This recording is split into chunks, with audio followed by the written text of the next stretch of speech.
Yesterday was eventful, and some Bills fans may have felt perfectly fine when they woke up and then felt like Chris did yesterday after they finished watching the 3-hour press conference between Terry Pegula and Brandon Beane. And it wasn't 3 hours, but it sure felt like 3 hours. It felt like it was never going to end. And I'm surprised there wasn't an effort, because usually you'll hear someone off screen say, time for 2 more, or words to that effect, and then it's just done. It's over. This thing went and went and went and went. And I almost feel like they wanted to just talk enough to get people to see it their way. And there's a certain point where you just have to accept they're not going to see it your way. So let's begin this way. From the get-go, early on, and there's so much we can do. We just play the whole damn thing and like stop it every 30 seconds and say, hey, get a load of this. Yeah. Let's start with Terry Pegula, owner of the team, on his decision to fire Coach Sean McDermott. Here it is. My decision to bring in a new coach was based on the results of our game in Denver. If I can take you into that locker room, I felt like we hit the proverbial playoff wall year after year. 13 seconds, missed field goals, the catch. So I just sensed in that locker room, like, where do we go from here with what we have? So Terry Pegula, after a very deflating loss and in the emotion of the moment. That's the big thing. Where he recognizes the call was not correct, and you all know what I'm talking about. He goes into a locker room and he discerns from the reaction shared by everyone there that the only way to remedy this, which wouldn't have happened but for the bad call, right, is to fire the head coach. Yeah. That's better than Dr. O's, man. I mean, if you can do that, if you can walk into a busy, bustling locker room after your most disappointing loss in years and feel like you got screwed by a bad call, and Josh Allen is crying, so, hey, we need a new coach. But nothing else. Everything else is great. By the way, coach versus talent, here's how I resolve it. Coach is out, and the guy that put the team together gets a promotion.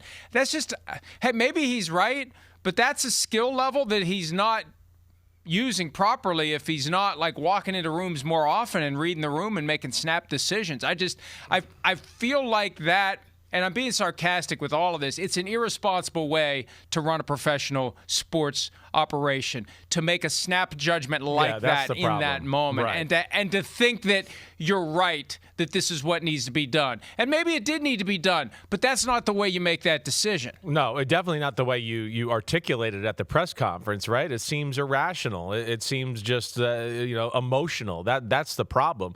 And it's like, to gauge that and see the reaction of the players and everything they're talking about and think that emotion and, oh my gosh, I can't believe we lost, so where does it go from here?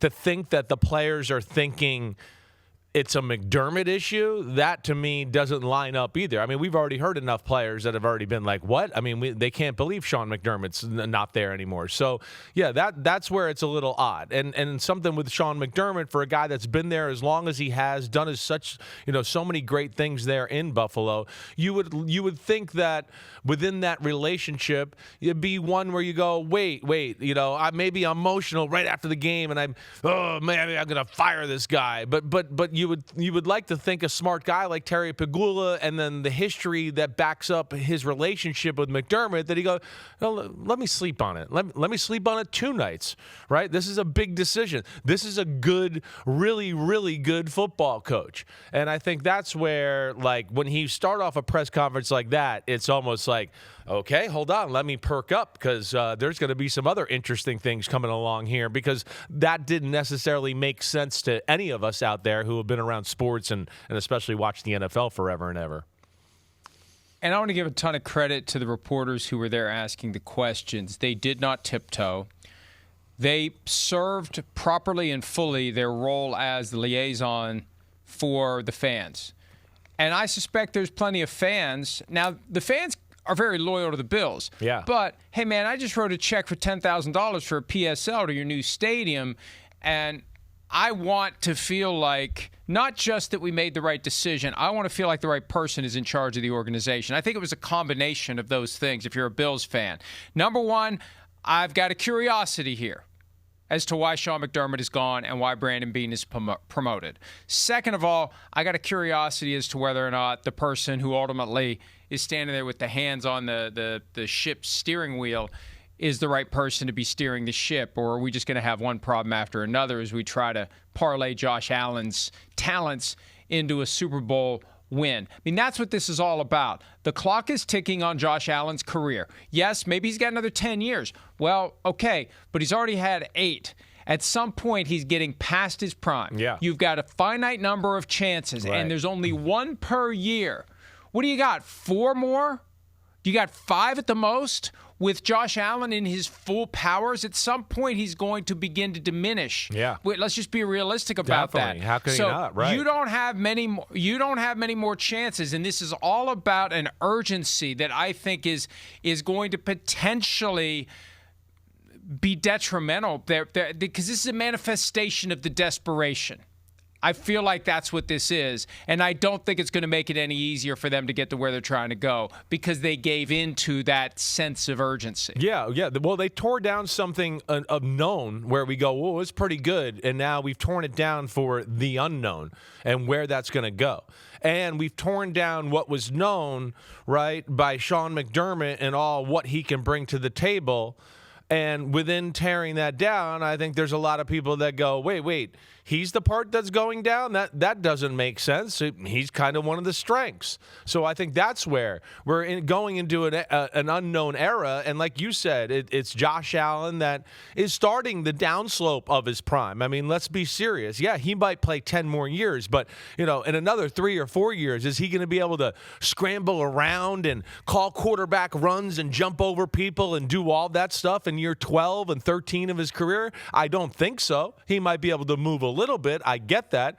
But some of that is going to slow down, as we know. So, yeah, I understand the pressure of all of that. But at the same time, I want to go, okay, wait, but this pressure's been here. And some of the things that we've wanted to talk about and some of the things that, Chris Simms has been talking about for about 2.5 years is that when you want to get to the Super Bowl, right, that's great.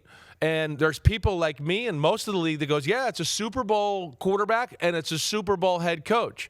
But as I've received texts and talked to people over the last few days about this subject as well, nobody is scared of the Buffalo Bills roster in the NFL. That's the bottom line. And that's where I think the rubber meets the road in this whole conversation, because I think as this goes down and as emotionally quick as decision was made to get McDermott, I think the people that were in the know started to chatter a little bit and be like, really?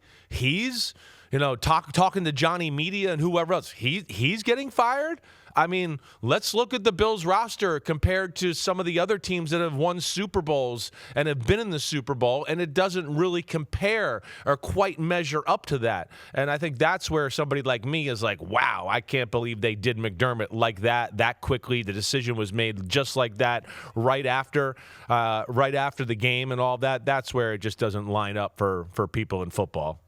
Hi, it's Mike Florio. Thanks for watching PFT on YouTube. Hit subscribe for the latest news and analysis from Pro Football Talk.